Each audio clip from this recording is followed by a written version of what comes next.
บายดีจ้าขนาดเว้าได้นี่ยังบอกเสียง ไปเด้อพี่น้องเด้อ ขออย่างเดียวไอ้เป็นลูกโป่งก่อนไปไอ้เป็นลูกโป่ง เอาให้เช็ด เป็นหกยังออกอีก เด้อล่ะเอาหอมไป เขาหอมคือรสตี มาเอาลมนี่นะแล้วเอาซ่า เกลือ จากนะ เกลือยังไม่ถึงเลย ฮะโอ้ยซื้อย่างเฮ็ดนี่มาสู่เด็กๆเพิ่นกินนี่ซ้ำเด็กๆยังกินข้าวเอามาเร็วๆร้านลูกปั้นนะมาด้วยลูกมาเลยจ้าอ่ะ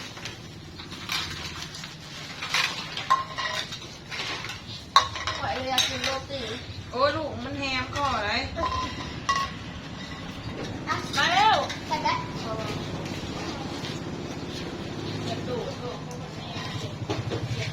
มาตาอ้วนจะไปเนี่ยมึงหาแม่จะมาหาป้าพี่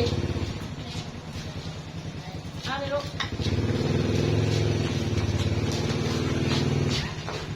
มาเร็วมาลูกมาเร็ว ตับกระลูกตรงนี้น้อยกว่านี้นะนี่หมดแล้ว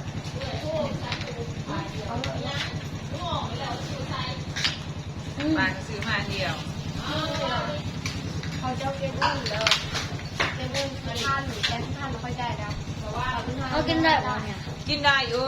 ยเจ้าพะวามยังบาทดีแต่ปีปางเป็ดเลย แล้วลูกก็เปรี้ยวกับลูก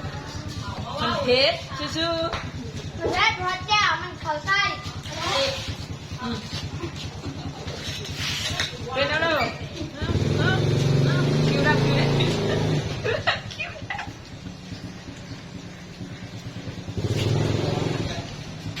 เล่นมาลูก นอนหาเลยหอม คุณนอนให้หน่อยเนาะ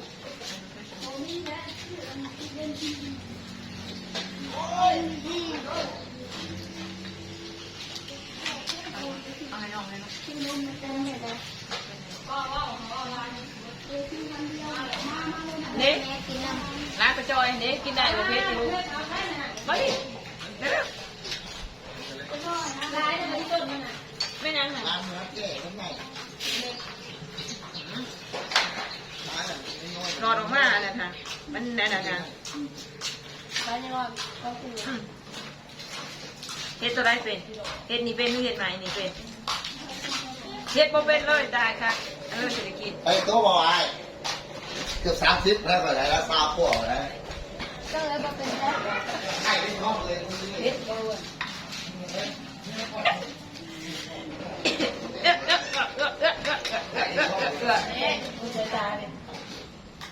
ฮะ บางน้ำ เออสแกนเลยสแกนไว้หน้าหูอยู่เด้ๆๆๆอยากลงไปแล้วหาหน่อยนะเป็นจะรอสร้างเป็น เอาตรงง่ายลูก เอากินเอาแล้วนี่อืม เฮ้ย กินนี่วดนอกขนมกินขนมกินขนมเลยไม่จะมาเราเรียน เซ็ตยาวค่อยเดิ เฮ็ด น อันนี้แล้วจะเจ้าต้องหาเก็บขี้เหนื่อยขอเด้อวันนี้เด้อ เอา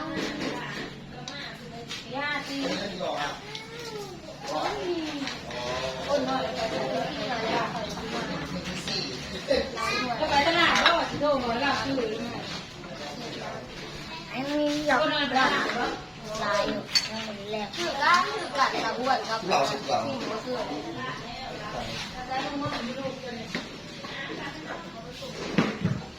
โอ้มันเก็บแก้วแล้วมันน้อยเด้อ เขามีการชิมกันเกิด เอาสาวมาถึง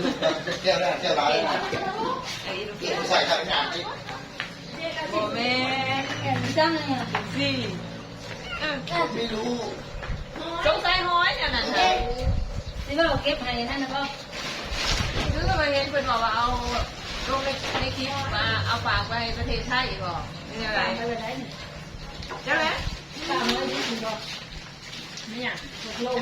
ไงได้หอยมันอะไรสักปั้นน้อยเลย หอยนั่นไหนหอยหลูมาทำก็เลยหอยปัง คนน้อยสั่งเสร็จคนน้อยเสร็จ ใช้เบิ่งคอยเบิ่งหนาว่ามันเป็นหอยยังหอยแดง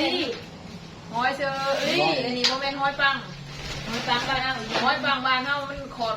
แล้วกันก้น หอยปังคนเดียวนึงอยากลงไว้นี่ กูตัวจะปึ้งดู ก็สำนัก ทำให้ปักปักมาดังเอา ไปคุณละวะ นี่เนี่ยโอเคนี่ แม่เนี่ยก็บอกแม่อยากดอกเนี่ยจะทำทาน เฮาก็เอาไม่ฟ้อยเด้ลูกไม่ฟ้อยอยู่ในห้องไอ้คิมเหมือนเด้ลูกเวลาน้อยหลังจากที่กิน บอคอยแข็ง ยืนในห้องอันนั้นพอกินยำสลัดแล้วครับไอ้เด็กๆเพิ่น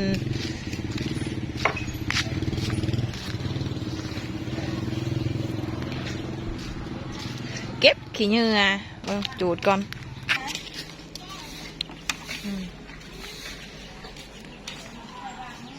หายเพิ่นก็เก็บซอย ขี้เหงื่อในโซนนั้นนะลูกอันนี้ดิแบบมันลมพัดแล้วมันตีเขาไปเปื้อกับอันนั้นเลยพี่น้องเลย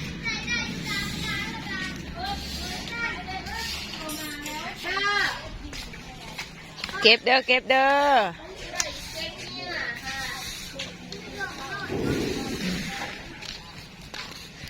ผู้สาวหน่อย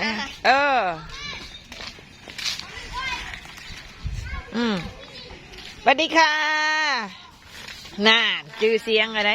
สวัสดีค่ะเอาด้วยเฮ็ดชบจุนดู ดูหายได้เลยใส่ทางนี้กระลุกเข้า เฮียนเฮ็ดตามอยู่ไรป่าเฮ็ดอันแลบดินใส่เพื่อกระแลบใส่คืนอีกมื้อเช้าเนี่ย ทำปากใส่พ่อเฮ็ดใส่พอแล้วพอดูมาก ำลังเฮียนเฮ็ดน้ำนะ3-4 มื้อก็จะน้อยรัตนามาเด้ออย่างงั้นพากันออกมาเก็บอยู่ทางหอกต่อพี่เนาะ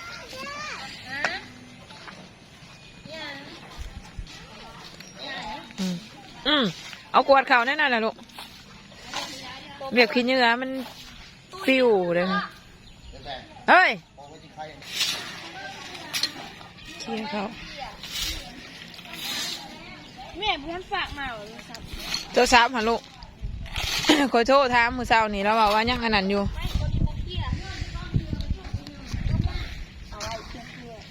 ยังบ่ทันได้ไปเอามาแต่หานอยู่เลยลูกใจเย็น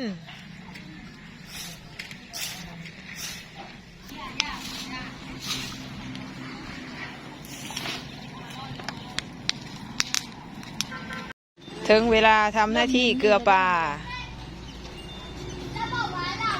ทงอย่างแต่ต้องเอาไปทิมใช้ไฟเพื่อนเด้อนี่เด้ตัวนี้เด้ทงตัวนี้เด้เอาไปทิมเด้อใช้ไฟเพื่อนลูกป้าก็เห็นตัวหัวพอเพิ่นกินอาหารบ่เพียงพอในตอนพออยู่เพิ่นเราหาปวกมาให้กินเนี่ยแล้ววันเสาร์วันอาทิตย์ผู้ใดจะได้กินปวกเนาะแต่อ้วนเนาะว่าวันเสาร์วันอาทิตย์ผู้ใดป่าลุงจะได้กินปวกนี่ ของกันเราจะมา เอากระเจ้าเนี่ยพาของเฮียนไปหา แม่ทีนี้ก็ขอลาไปก่อนนะจ้าฝากกดไลค์กดแชร์ของครอบครัวสาวผู้ไทยนะจ้า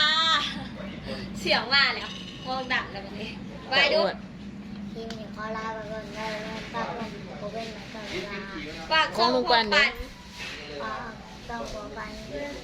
IP ฝากต้องบอกไปให้พี่เด้อบายบายบายจ้า หลังจากที่เก็บขี้เหงื่อใบตองแล้วก็พากันจูดเลยพี่น้องเจอกันคลิปหน้าพี่น้องบ๊ายบาย